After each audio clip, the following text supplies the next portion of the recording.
I felt good, even in the bullpen before the outing, I felt like all my pitches were working.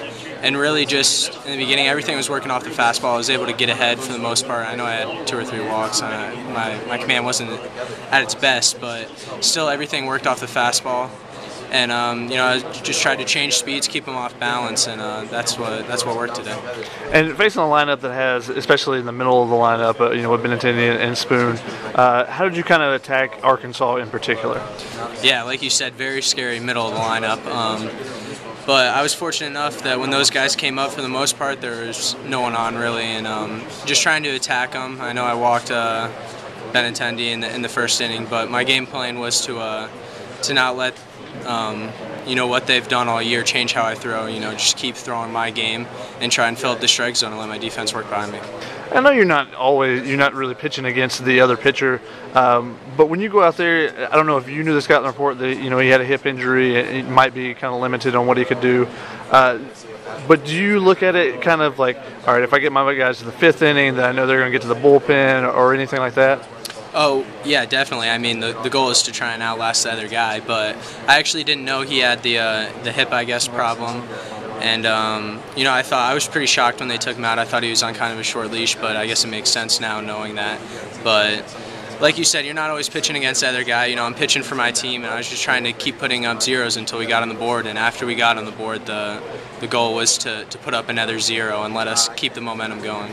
And tell me a little bit, everybody in the press conference, I hear the word team like 50 times in there.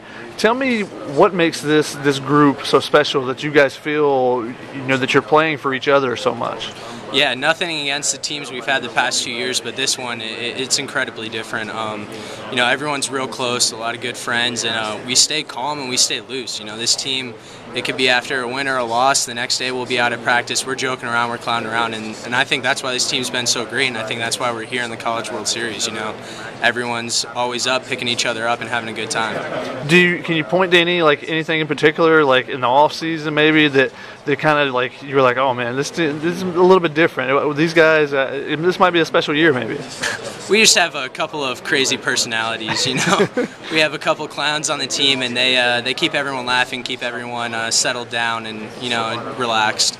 And I would really just say, that the players on this team have come together really well.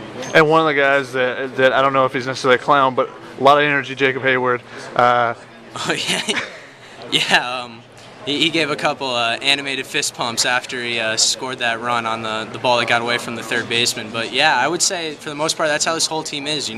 We have fun and we stay relaxed and we clown around. But when we're between the lines, we play hard and we play with a lot of passion. And what did you think of his day today? I mean, he kind of did a little bit of everything. Yeah, he was amazing today. I've said for a long time that's got to be the scariest 9-hole hitter in the country, and I think that's just a testament to how good this team is this year and the lineup we have this year. That someone like that's capable of having a game like that is hitting last in our lineup, and when you have a lineup like that, there's no telling what this team can do.